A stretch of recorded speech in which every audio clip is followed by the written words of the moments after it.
Good morning, family and friends. The autopsy of a dead church, Revelation 3 and 1. And unto the angel of the church of Sardis write, I know thy works, and thou hast a name that thou liveth and art dead. The autopsy reveals the truth, whatever is wrong.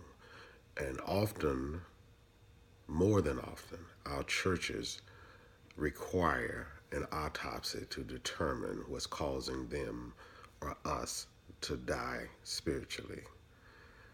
And so let us begin with the autopsy of a dead church.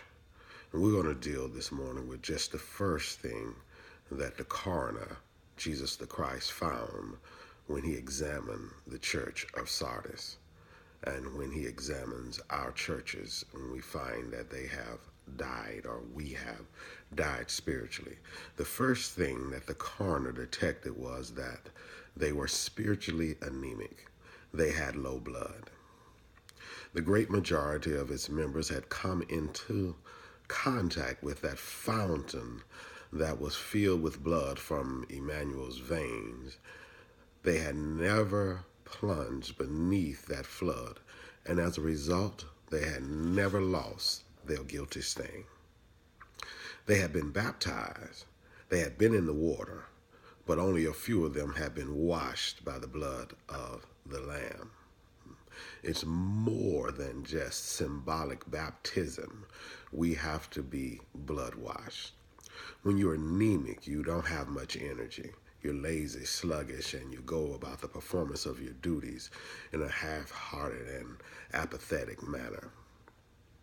That was the description of most of the members of a dead church, this church at Sardis. They were slow and indifferent to their Christian duties and responsibilities. Whatever time they showed up, it was okay. They never got in a hurry to do anything for the church. They felt they were doing God a favor by belonging to the church. We have to be careful.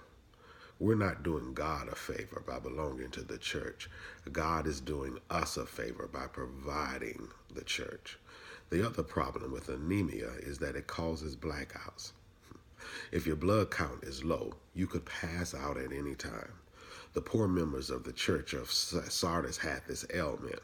With the exception of the 11 o'clock worship service, this church had a perpetual blackout. Wednesday night prayer meeting, blackout. Midweek training institute, blackout. Sabbath school and Bible study, blackout. Afternoon fellowship with another church, blackout. Witnessing in the neighborhood, blackout. Choir rehearsal, blackout. Their low blood had caused them to assume an I don't care attitude. We have to be so careful with that. And their service to the Lord lost its vim and vigor and vitality. Spiritual anemia was causing them to barely drag along.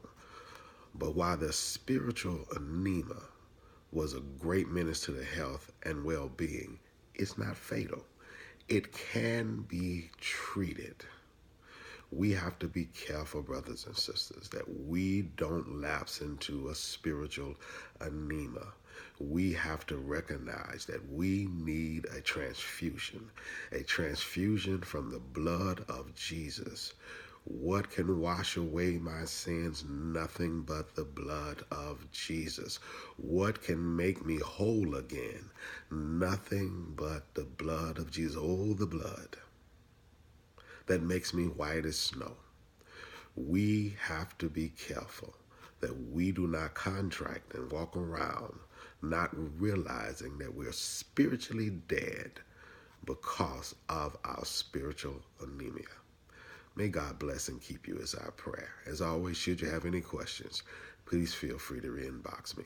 Thank you and God bless.